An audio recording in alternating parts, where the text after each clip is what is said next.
Os escritórios de advocacia estão preparados para a LGPD?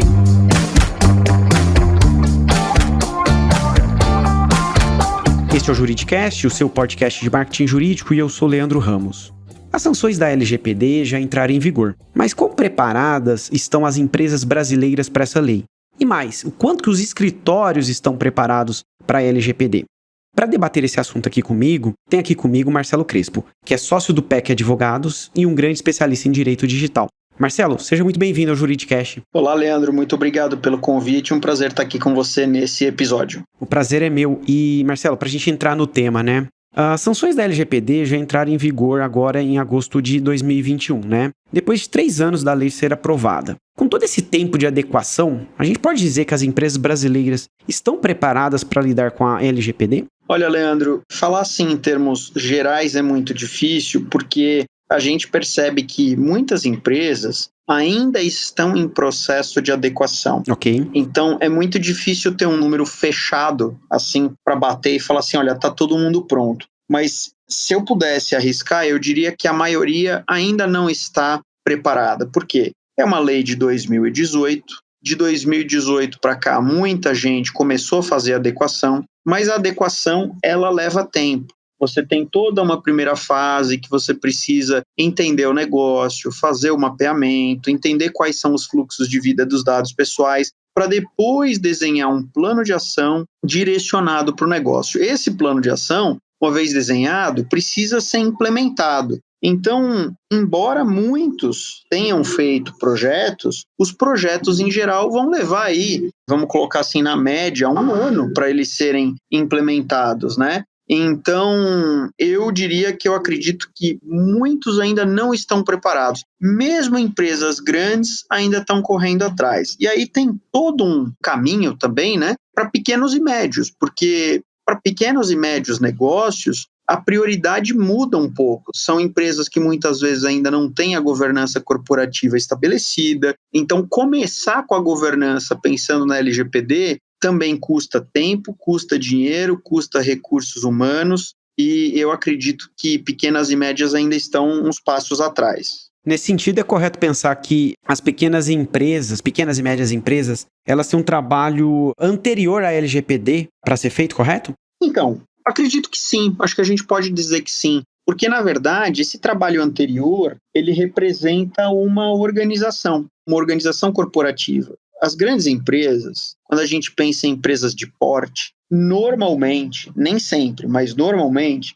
elas estão estruturadas com políticas, com código de conduta, com uma série de documentos de governança corporativa. Esses documentos de governança corporativa ajudam muito a estruturação de um programa de proteção de dados pessoais.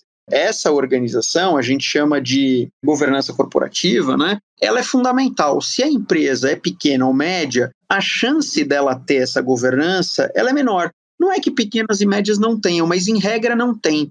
Então teria que fazer sim um trabalho de organização para entender, destacar as pessoas e saber quem vai fazer o que ali.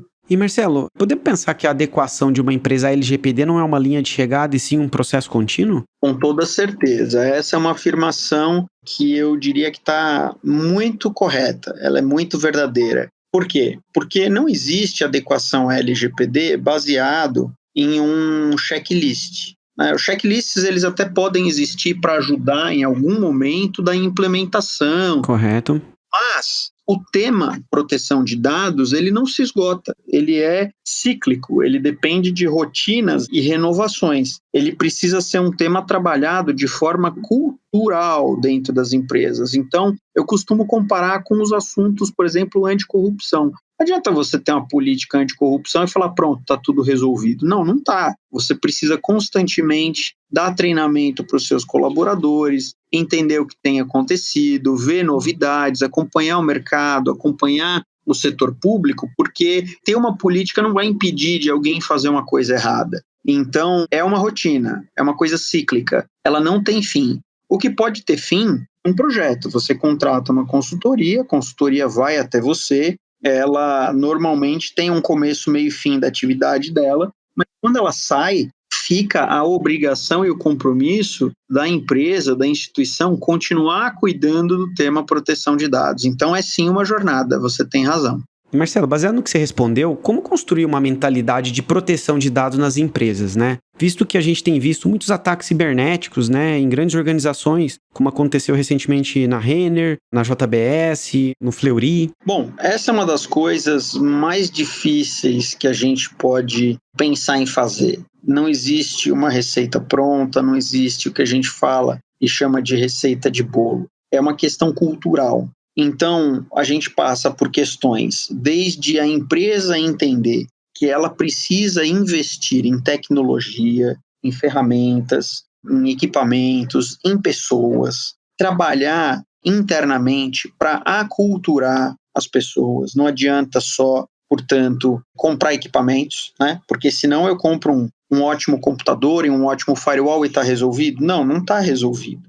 A gente costuma ter 3 níveis de problemas, como eu costumo brincar. Os problemas de hardware, que são os equipamentos em si, físicos, os problemas de software ou aplicações, né, que são os aplicativos, e os problemas que eu brinco e chamo de peopleware, que é o elo mais fraco, são as pessoas. Muitos incidentes, muitas situações que acabam expondo as empresas, não necessariamente acontecem porque o equipamento estava com problema ou porque o software é problemático, mas porque alguém ali andou mal nas suas atividades. E esse elo, que é o mais fraco, é o elo das pessoas. Então, é sempre muito importante a gente entender que não existe a gente olhar para um lado só das coisas e achar que isso vai ser resolvido, porque você precisa do equipamento, você precisa do software, você precisa das pessoas. Se você não investir nesses 3 pilares, a técnica com equipamentos bons, softwares também adequados e preparados, e as pessoas que sejam treinadas e capacitadas, porque senão não adianta ter o melhor equipamento se o elo mais fraco, que são as pessoas, não está preparado para isso. Não adianta ter pessoas muito bem preparadas se os equipamentos que você tem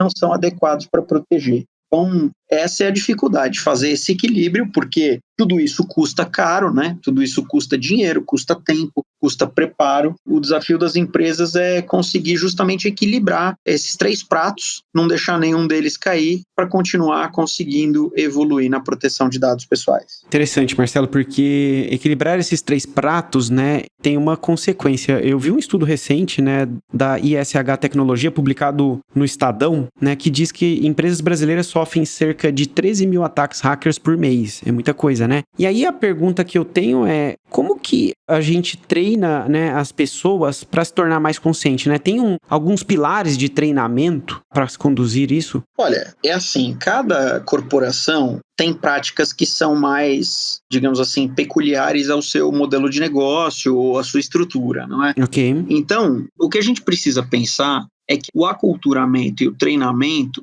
eles precisam ser feitos para as pessoas que trabalham nessas empresas. Não adianta você comprar um treinamento de alguém e falar, esse cara aqui é muito bom, vai lá e pega um treinamento e passa dentro da empresa. A pessoa pode ser muito boa, mas será que ele fala a linguagem da empresa? Será que ele está conversando com os valores, né, com os princípios? Então, treinar não precisa ser fisicamente, pode ser online, mas também não precisa ser só online, pode ser fisicamente. Eu sei que a gente está em tempos de Covid, mas isso é uma coisa que não existe um limite, você pode fazer de um jeito ou do outro. Você pode fazer com perguntas e respostas, você pode fazer exercícios práticos, pode colocar gamificação, trazer coisas lúdicas, trazer para a realidade das pessoas. O treinamento ele vai ser melhor quando a gente consegue mostrar no dia a dia como as coisas acontecem. Quanto mais genérico e teórico for o treinamento, menos absorvido ele será pelas pessoas da empresa ou da instituição.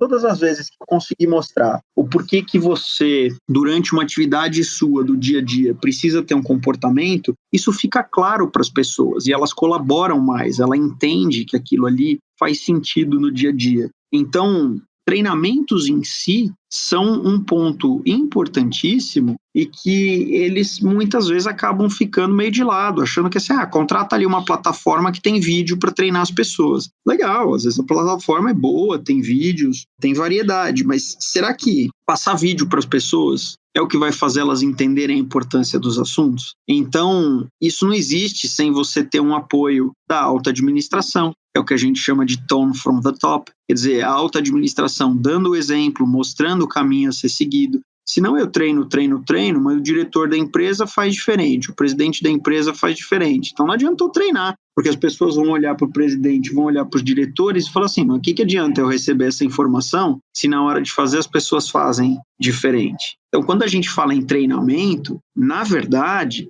nós não estamos falando do treinamento puro e simples, nós estamos falando de como conseguir o melhor resultado de absorção do conhecimento pelas pessoas que vão receber uma informação.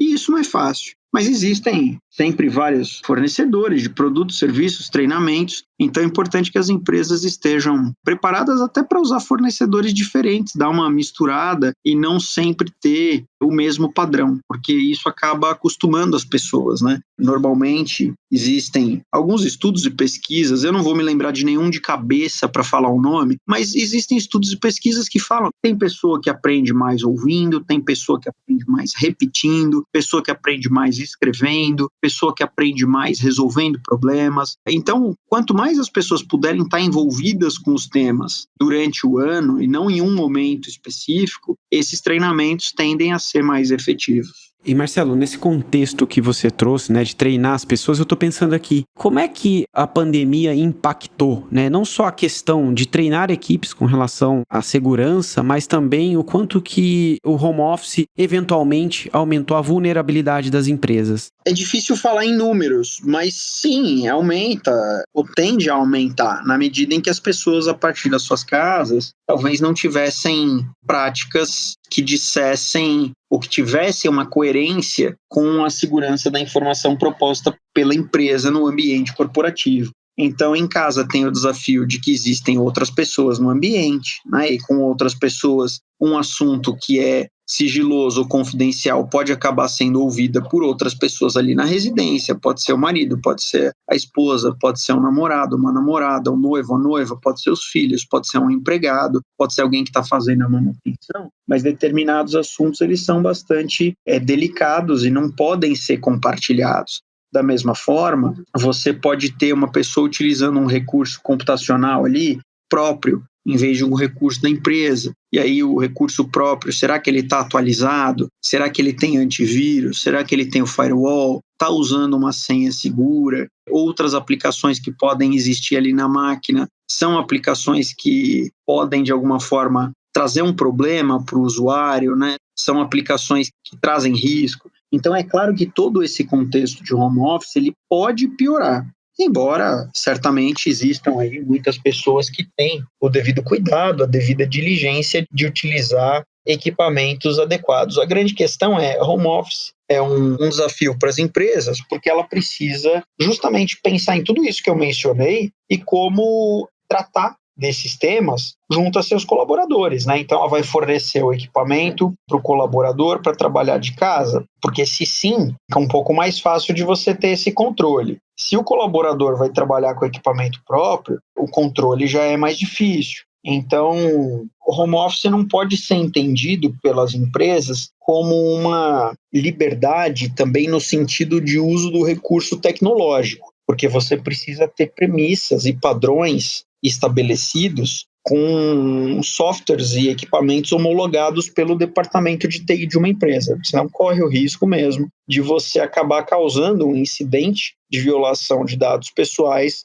por fazer um mau uso de um equipamento ou usar um equipamento que não consegue atender os requisitos de segurança. E Marcelo, voltando à questão da LGPD, você acredita que no início das possíveis punições, a NPD deva adotar um comportamento mais punitivista ou ir para um caminho mais de fiscalização e eventualmente até de educação do mercado? A NPD, ela já deu algumas demonstrações públicas, inclusive, que eles devem tomar um caminho inicialmente mais de orientação do que de punição. Por que isso? porque a gente já teve alguns diretores falando isso publicamente, eles estão com uma minuta de uma norma de fiscalização e autuação que está sendo discutida, né? Na verdade, foi discutido publicamente. A gente teve oportunidade, inclusive, eu como especialista pude participar de uma audiência pública trazendo ali sugestões. Eles abriram para o público poder opinar, né? Então a gente fez uma inscrição na audiência pública, várias pessoas trouxeram sugestões. Eles estão agora na fase de consolidação dessa minuta. Na minuta existia ali mais de uma passagem falando de caráter inicialmente educativo no lugar do caráter repressivo. Mas eu gosto sempre de dizer o seguinte: isso não é garantia de que uma instituição, uma empresa não será fiscalizada e autuada. Porque dizer que uma instituição pretende ter um caráter orientativo é uma coisa, mas ela não tem a obrigação de seguir o caráter orientativo apenas porque isso está numa resolução, mas existe uma certa liberdade dos órgãos administrativos para poder exercer as suas atribuições. E aí, o que eu diria é, se eu fosse uma empresa, se eu fosse uma instituição, eu não ficaria contando com uma atividade educativa da NPD. Acho até que vai acontecer, mas não acredito que esse seja o melhor caminho para as instituições. Acho que é melhor a gente estar preparado, inclusive para sermos alvos de fiscalização e processos administrativos. Perfeito. E os escritórios de advocacia, enquanto empresas, né, que também devem se adequar à LGPD, você acha que eles estão preparados para a lei? É um pouco mais difícil de falar, porque assim, a realidade dos escritórios ela é mais limitada no meu conhecimento e no conhecimento geral, né? Os escritórios eles não saem dando por aí que estão adequados, mas o que eu posso falar do nosso escritório, né? O PEC Advogados? Sim, nós estamos preparados, então a gente fez lá os mapeamentos, o nosso plano de ação, a gente tem um DPO, que é o encarregado de proteção de dados, para poder ter o relacionamento com as instituições. Nós temos aí o DPO justamente para poder atender direitos dos titulares. Eu acredito que, com o tempo, os escritórios vão se adequar, até porque fica muito complicado você querer vender um serviço de proteção de dados se você mesmo não tem ainda isso como uma prática interna, né? Seria contraditório, para dizer o mínimo. Então é importante que todo mundo que queira oferecer ao mercado algum produto ou serviço relacionado à proteção de dados, que isso seja feito, em primeiro lugar, internamente no escritório, né? E, como eu disse, a gente não tem, digamos assim, um ranking para falar quais escritórios estão adequados, mas como cada vez mais nós vemos profissionais ofertando esses serviços, eu quero crer que todo mundo que está oferecendo esse tipo de serviço de adequação esteja preparado. Bacana, Marcelo, para a gente fechar nosso episódio. Para quem ainda não se adequou plenamente à LGPD, por onde começar? Bom, é uma ótima pergunta também, mas veja só, isso vai depender um pouco de quem você é, né, do seu modelo de negócios, Sim. pública ou privada, mas, em geral, a adequação a uma lei geral de proteção de dados, ela começa com você tendo o inventário dos seus fluxos de dados. É difícil você ter uma adequação sem você conhecer o que você tem internamente. Então, o começo, pragmaticamente falando, é fazer o mapeamento, entender quais são os principais fluxos de dados pessoais, atribuir os fundamentos jurídicos para cada um desses fluxos, ou seja, as bases legais, lá do artigo 7º do artigo 11, e desenhar esse plano de ação. E o plano de ação vai ter ações aí, digamos, algo como a gente pode chamar de ações estruturantes, que elas são tão elementares que sem elas uma empresa não pode nem dizer que tem um programa de proteção de dados, e aí eu estou falando de política de privacidade, termos de uso, política de cookies, você ter o contrato de trabalho dos colaboradores ajustados, ter o contrato do encarregado de proteção de dados ajustados, entre alguns outros documentos, mas sempre vai existir uma documentação que ela vai depender exatamente das atividades do escritório, da empresa, da organização, da associação, enfim, e são coisas particulares, né? Porque você pode ter uma instituição que tem mais papéis, tem mais documentos físicos, outras têm coisas mais digitalizadas, tem algumas instituições que são B2B e, portanto, o contato direto com dados pessoais acaba se limitando mais a questões do RH e de fornecedores, visitantes. e a gente tem as empresas que prestam serviço B2C, e aí o consumidor, né, o cliente é a ponta final, então vai ter que dar mais atenção em especial para esses caras, inclusive para poder atender os direitos dos titulares. Então não tem muito para onde correr. Precisa construir a governança. Se você já tem governança corporativa, se você já tem políticas, se você já tem código de conduta e tudo mais, fica mais fácil absorver. Se não tem, vai precisar começar a construir um framework com políticas, com código de conduta, enfim, com outros documentos, para você estar adequado à Lei Geral de Proteção de Dados Pessoais. Muito bom, Marcelo. Gostaria de agradecer sua participação aqui no Juridicast e espero que você possa voltar mais vezes para a gente ampliar essa discussão. Leandro, eu que agradeço o convite, sempre bom poder bater um papo assim em alto nível, com perguntas importantes, bem feitas. Espero ter contribuído aí com a audiência do Juridicast e fico no aguardo. Vindo um outro convite, a gente combina um outro tema e voltamos aí para falar. Com certeza, muito obrigado. Gostou desse podcast? Então compartilhe o episódio nas redes sociais e acompanhe o Juridicast, produzido pela Agência Javali, especialista em marketing jurídico. Um grande abraço e até a próxima quarta-feira, às 7 da manhã.